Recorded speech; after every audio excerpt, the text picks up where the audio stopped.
Channel को subscribe करें sports crazy को, बेल आइकन की घंटी पे दबाएं ताकि आपको रेगुलर अपडेट्स मिलते रहे। आप हमें फॉलो भी कर सकते हैं इंस्टाग्राम और फेसबुक पर। नमस्कार, आप देख रहे हैं स्पोर्ट्स क्रेजी। बात करते हैं आईपीएल 2022 के ऑक्शन रिटेंशन रूल्स के बारे में। आपको बता देते हैं कि दो नई टीमें, वैसे अगर आप क्रिकेट को रेगुलरली फॉलो करें तो पता ही होगा कि दो नई टीमें ऐड हो चुकी हैं कैस्टेज लीग में, जिसका नाम है अहमदाबाद और लखनऊ। और उसके आने से अब आईपीएल की जो नंबर ऑफ टीम्स है 8 से बढ़कर 10 हो गई हैं।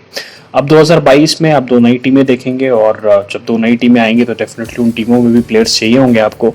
तो बात कर लेते हैं कि जो नया सिस्टम आया है, जो बीसीसीआई ने अभी इसको इनटू एक्शन रखा है, और वो सिस्टम ये है कि जो 8 फ्रेंचाइज हैं, एग्जिस्टिंग जो 8 फ्रेंचाइजेज हैं, उनको ऑप्शन दिया गया है अगले आईपीएल 2022 संस्करण से पहले कि वो मैक्सिमम 4 खिलाड़ियों को रिटेन कर सकती है। अब उसमें बैलेंस जो है वो मैनेजमेंट के हाथ में, इन द सेंस मैनेजमेंट से मेरा मतलब है जो फ्रेंचाइज के ओनर्स हैं उनके हाथ में होगा।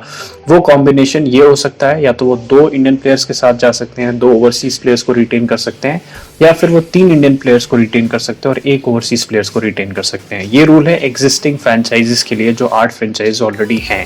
तो उसके अलावा जो दो नई टीमें ऐड हुई हैं, जिसमें लखनऊ अहमदाबाद का नाम मैंने आपको बताया, उनको ऑप्शन दिया गया है कि जो जैसे सारे 8 जो फ्रेंचाइज होंगी, जब वो अपने 4 खिलाड़ियों को रिटेन कर लेंगी, उसके बाद जो प्लेयर्स बच जाएंगे वहां से 3 प्लेयर्स जो हैं, वो जो 2 नई फ्रेंचाइज है, वो 3 प्लेयर्स जो हैं वो अपने पास उनको वो ले सकती हैं, उनको अपने खेमे में वो शामिल कर सकती हैं।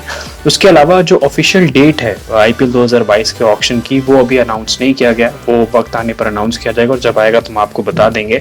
जो डिफरेंट मीडिया आउटलेट्स की रिपोर्ट है उसके हिसाब से मैं आपको बताता हूँ, जो पर्स होगा इस बार आईपीएल 2022 ऑक्शन का, वो 90 करोड़ के आसपास होगा, जिसको यूएसडी 12 मिलियन अप्रोक्स आप कह सकते हैं, जो कि ज्यादा है एज कंपेयर टू 2021 का जब ऑक्शन हुआ था, जो कि 85 करोड़ का पर्स था। अगर आप 2018 का मेगा ऑक्शन देखेंगे तो 80 करोड़ का था। और इसी तरीके से अगर आप देखेंगे ईयर बाय ईयर, तो जो पर्स का जो अमाउंट है, जो ऑक्शन का अमाउंट है, वो बढ़ता जा रहा है, जो कि सिग्निफिकेंटली इस बात का ऐलान करता है कि आईपीएल जो है उसका जो ग्रोथ है वो कितना तगड़ी तरीके से ग्रो कर रही है, और किस तरीके से व्यूअरशिप में भी और फाइनेंशियल इंसेंटिव्स के मामले में भी बहुत सारे लीग्स को ऑलरेडी पछाड़ चुकी है।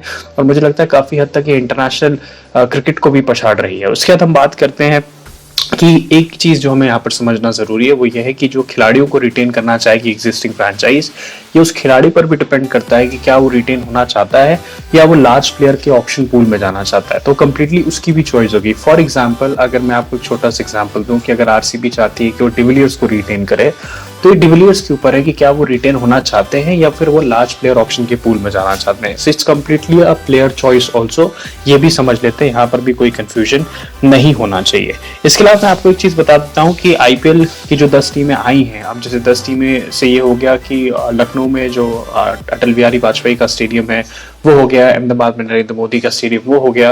आई थिंक अगर आप एक चीज देखेंगे, नरेंद्र मोदी का स्टेडियम जो अहमदाबाद में है, जिसकी सिटिंग कैपेसिटी बहुत ज्यादा highest in terms of sitting capacity के मामले में कहेंगे, बिगेस्ट सिटिंग कैपेसिटी ग्राउंड बन चुका है इन द वर्ल्ड। अगर उस हिसाब से आप देखते हैं तो आप रेवेन्यू देखेंगे, जब कोई मैच देखने आएगा, अगर अहमदाबाद का मैच हो रहा है और कोई मैच देखने आ रहा है, तो आप ये समझिए कि कितना फाइनेंशियली वो मोटिवेट करेगा, कितना फाइनेंशियल इंसेंटिव्स होगा उस पर्टिकुलर आप कह सकते हैं ग्राउंड को जो देख रहे होंगे उनके मामले से। बिकॉज अगर वो ग्राउंड भर गया तो कम से कम जितनी कैपेसिटी उस हिसाब से फाइनेंशियल इंसेंटिव्स और बढ़ जाएंगे। तो बीसीसीआई ने बहुत अच्छी तरीके से आप कह सकते हैं कि आईपीएल को मॉड्यूल किया हुआ है, आईपीएल पर वो काम कर रहे हैं, और 2022 जो है तो इससे भी बिगर और इससे भी बेटर होने वाला है। तो अगर आपको कोई कंफ्यूजन था कि ऑक्शन रिटेंशन रूल्स में क्या क्या होने वाला है, वो मैंने आपको समझा दिया। उम्मीद करता हूँ ये आपको समझ में आएगा। वीडियो अच्छी लगी तो चैनल को सब्सक्राइब करना भूलें। हमारी वीडियो को लाइक करें, कमेंट करें, शेयर करें, बेल आइकन घंटी जरूर दबाएं। अपने घरों में रहें, अपना ख्याल रखें और सुरक्षित रहें।